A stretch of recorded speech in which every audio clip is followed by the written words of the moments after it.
talking about this remote working or hybrid working is going to stay here for a very long time, for a foreseeable future. So we have to future-proof our citizens and their ability to work, the new workforce. And we know they will require new skills. But which ones specifically is the question? The three important: EQ, analytical ability, and change, adapting change. If you are not ready for that, and I can give n number of examples how people have failed and people have succeeded if you know how to embrace change. The couple of things that I have been observing is that being resilient, being agile is something that this new generation hasn't, but how to implement this in the workspace is something really required in the hybrid model. It's very difficult to predict what are the kind of skills that would be relevant 5 years, 10 years from now. And hence, one of the points that came out is that, how do you keep on adapting and how do you keep learning? How do you keep changing?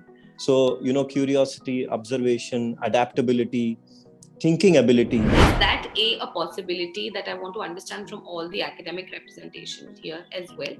So we'll start with the academic representation now. Kritika, I will first come to you.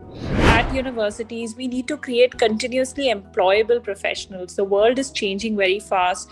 COVID has shown us that how things can dramatically change overnight.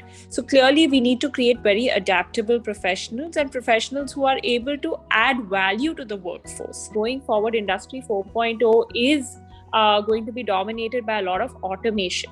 Right now, when there's going to be serious automation that's going to be happening in the industry, what is really going to make professionals stand out is actually going to be the soft skills. The second one is, as I said, offer the courses of cutting-edge technologies.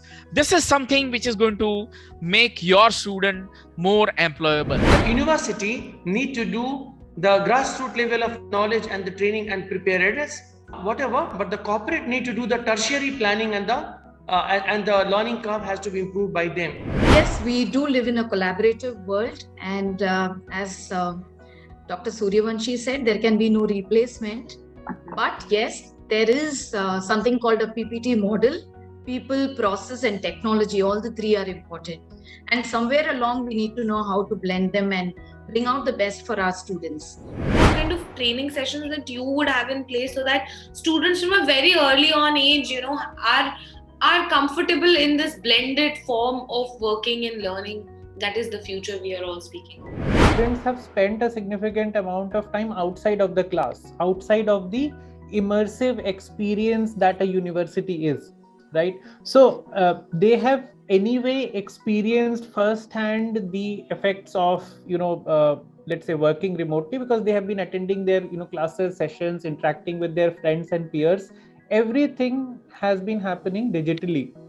So they have that first-hand experience already, which means it's very important for institutions and facilitators like us to step in and give that right context to these experiences that the students have had, right? With the right kind of coaching, training, and mentoring, and ensuring those regular touch points to ensure that these experiences become strengths, becomes an advantage rather than something that holds the student back.